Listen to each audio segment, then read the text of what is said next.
Daytona 500 qualifying race number 2. Michael Waltrip, your winner.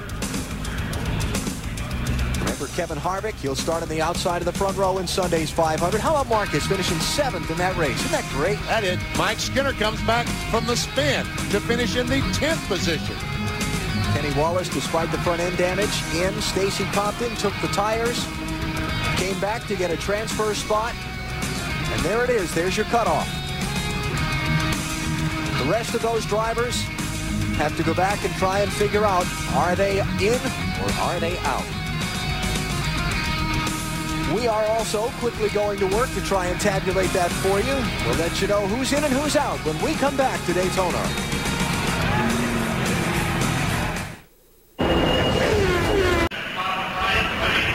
Back at the Daytona International Speedway, they are calculating and tabulating who's in and who's out of the 44th Daytona 500.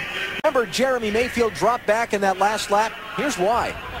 Going down in turn 1, the dark car, that's Mayfield. He's trying to get by Tony Stewart for second spot. They go on the apron of the racetrack, and Jeremy realized he could not make the speed. He just backed way off the accelerator, and as he lost momentum, you see all the other cars go by. Watch this again as Stewart puts that block on him. Man. Both sides clear. Both sides clear. Clear by 2. They're all. One more replay. There we see Jeremy has a run. He starts by, but here comes Tony to block.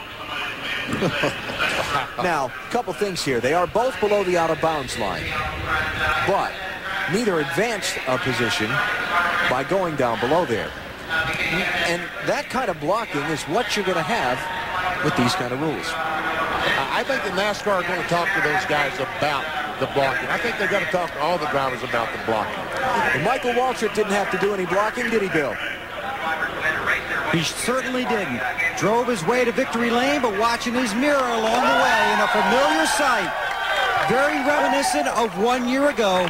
Michael Waltrip in victory lane at the Daytona International Speedway. How was it? I love Daytona, and did I mention I love Coca-Cola too? That stuff tastes so refreshing after a hot race. It's Valentine's there. You're my Valentine's. Oh, your daddy told you we could get to victory lane today. Oh, what a great feeling, Bill. It was a hard-fought battle. Tony and them about wrecked, and that almost won them the race. I knew when I looked in my mirror, you know, you get a run like that, you can pass the guy. But our Napa Auto Parts Chevy, Slugger, Steve Mill, Richie, all of them just did a great job. We got a new sponsor in this year, and Ritz Crackers, and just everybody on board Klausner Furniture. Thank you for this opportunity to drive this great car. Don't you love it, Mace? Michael, good enough to be back here on Sunday? Definitely. But don't let the not a lot of lead changes fool you. It's going to be a hard race to win. You double the amount of cars in the event, put more cars in there that are better, more better cars, they might say, and you'll see some crazy stuff. I drove, it was the best I've ever driven those last 10 laps, and I was real proud of that accomplishment. I want to say hi to my mama. I want to say hi to Jerome. His dad passed away last night. Our thoughts are with him. I love you, Mama. We're in victory lane at Daytona.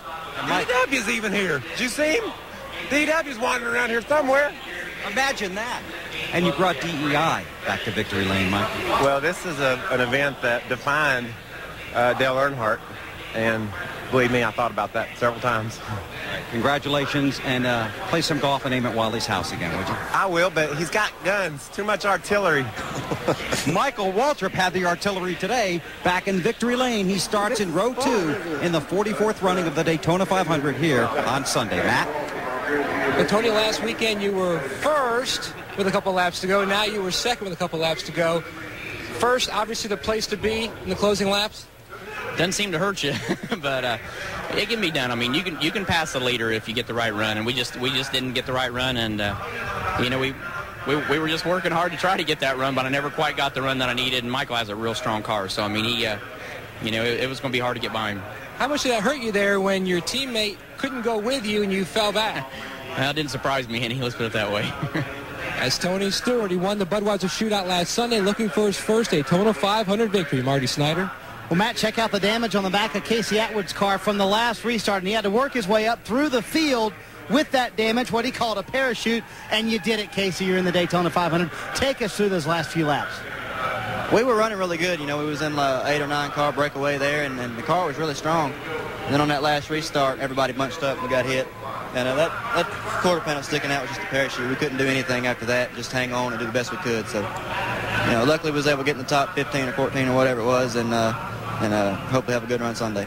And he said, I am so relieved. That was the most nerve-wracking 50 laps of my entire life. Dave Burns. Well, I don't think it was too nerve-wracking for Dave Marcus. In fact, on the way in, he was talking about how to set up the car. He was talking about turkey hunting. What's it like to make this Daytona 500 your last?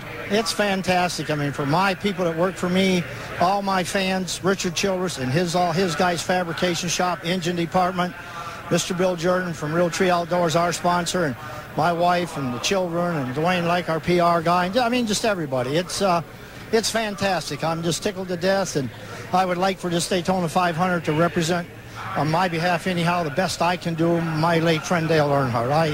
I really miss him. Kenny Wallace came up and told you had a good car. Can you race toward the front of the pack all day on Sunday? Well, I think the car that we had in the 125 miler, Dick Trickle and I have been working together a lot this week on it. Dick came up with a lot of great ideas. I think so. What we really needed in the 125 miler was a race like the first one. We expected our car to shine really good the last 15 laps. The caution flags in between didn't play into our game plan, but when we did get going again, the other guys weren't able, I don't think, to run the corners flat foot. We were, so anytime a hole opened up, I was able to grab it and move up. All right, this is a great way to start his retirement. He's got one race left, guys. Let's go back to Alan. Dave Marcus in the 33rd Daytona 500. Good to see Teresa Earnhardt here, enjoying the victory with Michael Waltrip. Yes, it is. Hi, Teresa. Welcome back to Daytona. And I've seen Michael do a lot of driving today, but he's really much better at it in the car. How about Tony Stewart? Was he throwing a little fire there, Bobby Labonte's way? Well, I think Coach Gibbs has got he's got to throw some water on the fire because, yeah, he's throwing a little barb at Bobby there. He's got a little huddle to have? Yes, he's going to have to huddle up with those guys. Michael Waltrip huddling with his daughter, celebrating his win in the second Daytona 500 qualifying race today. After this break, we'll tell you who's in and who's out of Sunday's 44th Great American Race. Looking for NASCAR news?